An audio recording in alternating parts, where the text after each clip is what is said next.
Hi guys! So ito na nga pala yung day 3 namin dito sa San Andres, Quezon. So, sinabi ko nga dun sa day 2 namin, kinahaponan ay tumawid na rin kami ng bangka papunta dito sa bayan ng San Andres from Alibihaban Island.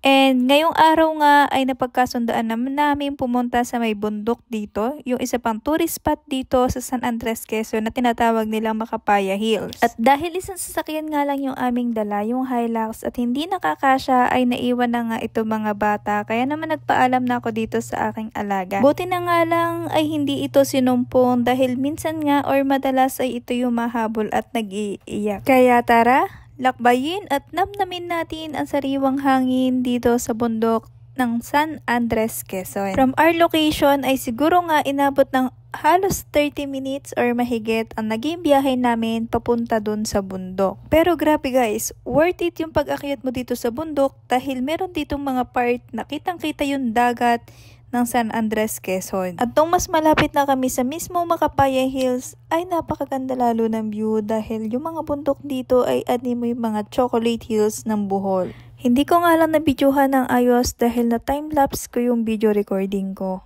Pero grabe, worth it talaga yung pagpunta dito. Tamang-tama nga ang lugar na ito sa mga gusto mag-prenup na bundok ang team. After ilang minutes pa namin paglalakbay ay finally nakarating na nga kami dun sa destination kung saan pwede kaming umakyat papunta sa Macapaya Hills. Take note nga lang po na may entrance dito na 10 pesos pero 10 pesos lang naman and ayan, paakyat na nga kami sa Macapaya Hills. Mababa lang naman yung akyatin kaya kayang-kaya to na mga beginner or mga hindi hikers na katulad namin. Pero grabe talaga.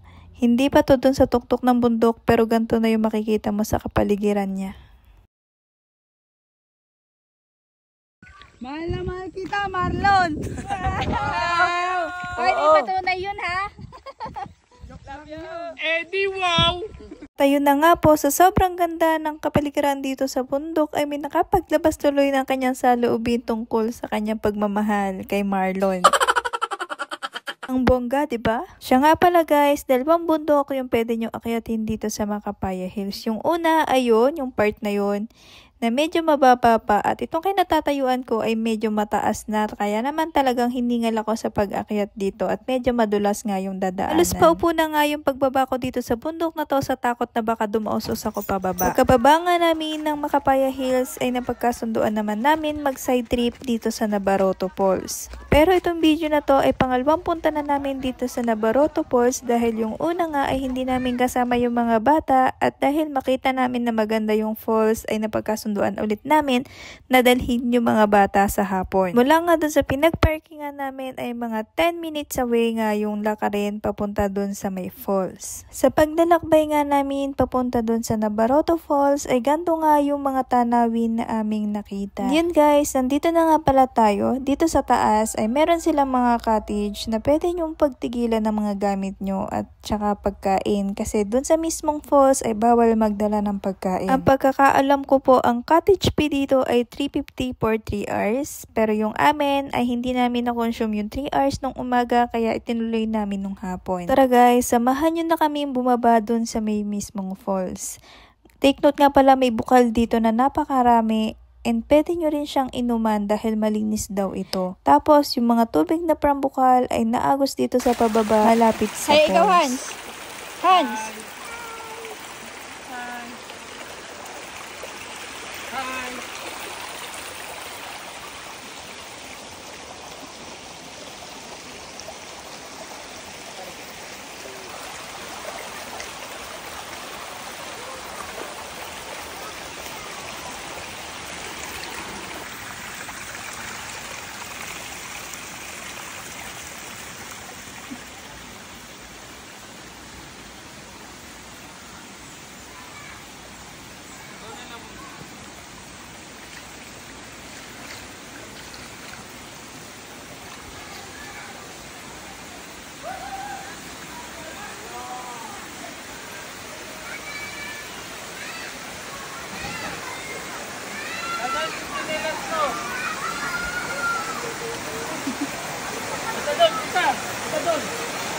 Babaw lang yan, babaw.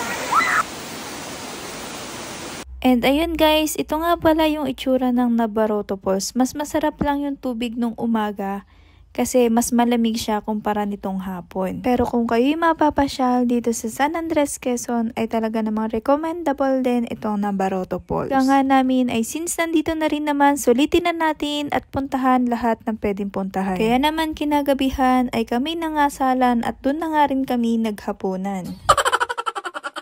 Kaya sa lahat po na nag-assist sa amin, pagkarating pa lang namin dyan sa San Andres, Quezon ay maraming salamat po.